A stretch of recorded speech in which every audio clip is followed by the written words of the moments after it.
السلام علیکم۔ مائیں جھوٹی ہیں۔ میں سمجھتا تھا کہ ماں جھوٹ نہیں بولتی، لیکن مجھے احساس ہوا کہ میرا شک غلط تھا جب میری ماں نے مجھ سے 8 جھوٹ بولے۔ یہ ہے میری ماں کے جھوٹ، تاکہ آپ کو معلوم ہو کہ ماں کیسے جھوٹ بولتی ہے۔ کہانی اس وقت سے شروع ہوتی ہے جب میں پیدا ہوا۔ میں ایک انتہائی غریب گھرانے میں اکلوتا بیٹا تھا اور ہمارے پاس پیٹ بھر کر کھانا نہیں تھا۔ جب ہم اپنی بھوک مٹانے کے لیے تھوڑے سے چاول لاتے تھے تو میری والدہ مجھے دے دیتی تھی یہ چاول، مجھے بھوک نہیں ہے۔ یہ اس کا پہلا جھوٹ تھا۔ جب میں تھوڑا تھوڑا بڑا ہوا تو میری والدہ ہمارے گھر کے ساتھ والی ایک چھوٹی سی ندی میں مچھلیاں پکڑنے جاتی تھیں تاکہ میری بھوک مٹانے کے لیے ایک مچھلی بھی لائیں، اور ایک وقت میں وہ خدا کا شکر ہے کہ 2 مچھلیاں پکڑ سکیں۔ مچھلی چنانچہ میں نے جلدی گھر جا کر دوپہر کا کھانا تیار کیا اور دونوں مچھلیاں اپنے سامنے رکھ دیں تو میں نے پہلی مچھلی کو آہستہ آہستہ کھانا شروع کر دیا، اور میری ماں جو گوشت ہڈیوں اور کانٹوں کے گرد بچا ہوا تھا وہ کھا رہی تھی۔ تو میرا دل ہلا تو میں نے دوسری مچھلی کو کھانے کے لیے اس کے سامنے رکھ دیا تو اس نے فوراً اسے واپس میرے سامنے رکھ دیا اور کہا، بیٹا کیا تم نہیں جانتے کہ مجھے مچھلی پسند نہیں؟ یہ اس کا دوسرا جھوٹ تھا۔ جب میں بڑا ہوا تو مجھے اسکول جانا پڑا اور ہمارے پاس ٹیوشن فیس کے لیے اتنے پیسے نہیں تھے۔ میری والدہ نے بازار جا کر کپڑے کی دکان کے ملازم سے اتفاق کیا کہ وہ گھروں میں گھوم کر سامان کی مارکیٹنگ کرے گی اور عورتوں کو کپڑے پیش کرتے ہوئے سردیوں کی برسات کی رات اسے دیر ہو گئی۔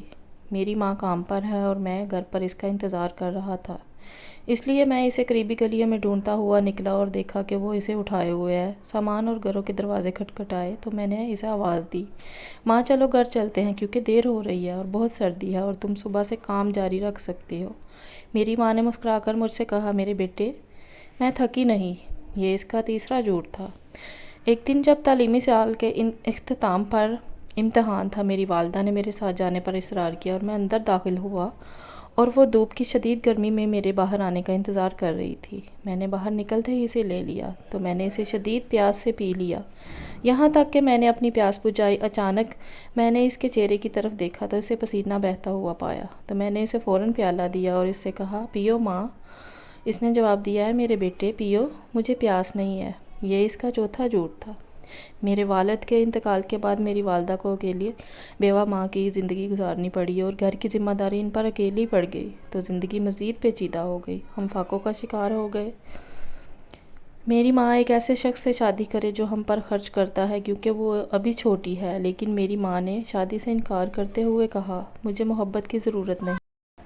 جب میں نے اپنی تعلیم مکمل کی اور یونیورسٹی سے فارغ التحصیل ہوا تو مجھے کافی اچھی نوکری مل گئی اور میں نے سوچا کہ یہ صحیح وقت ہے کہ میری والدہ آرام کرے اور گھر کے اخراجات کی ذمہ داری مجھ پر چھوڑ دیں۔ ہر صبح بازار سے سبزی بیچتی ہے۔ جب اس نے کام چھوڑنے سے انکار کیا تو میں نے اپنی تنخواہ کا کچھ حصہ اس کے لیے مختص کر دیا، لیکن اس نے لینے سے انکار کر دیا اور کہا، میرے بیٹے اپنے پیسے پاس رکھ لو، میرے پاس کافی پیسے ہیں۔ یہ اس کا چھٹا جھوٹ تھا۔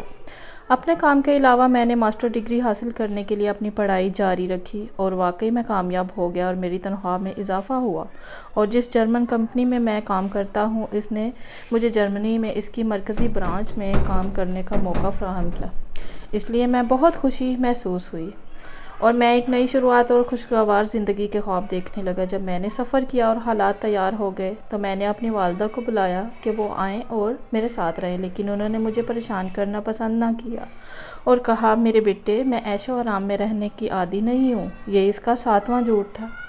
میری والدہ بوڑھی ہو گئی ہیں اور کینسر کی بیماری میں مبتلا ہو گئی ہیں اور مجھے ان کی بیماری کے وقت ان کے ساتھ ہونا چاہیے، لیکن میں اپنے اور اپنی پیاری ماں کے درمیان کیا کروں؟ میں سب کچھ چھوڑ کر ان سے ملنے ہمارے گھر چلا گیا اور میں نے اسے آپریشن کے بعد بستر پر پایا۔ جب اس نے مجھے دیکھا تو میری ماں نے مجھے مسکرانے کی کوشش کی، لیکن میرا دل جل رہا تھا کیونکہ وہ بہت کمزور تھی۔ میری ماں کو میں نہیں جانتا تھا۔ میری آنکھوں سے آنسو بہہ نکلے، لیکن میری ماں نے کوشش کی مجھے تسلی دینے کے لیے۔ اس نے کہا، میرے بیٹے مت رو کیونکہ میں درد محسوس نہیں کرتی۔ یہ اس کا 8واں جھوٹ تھا۔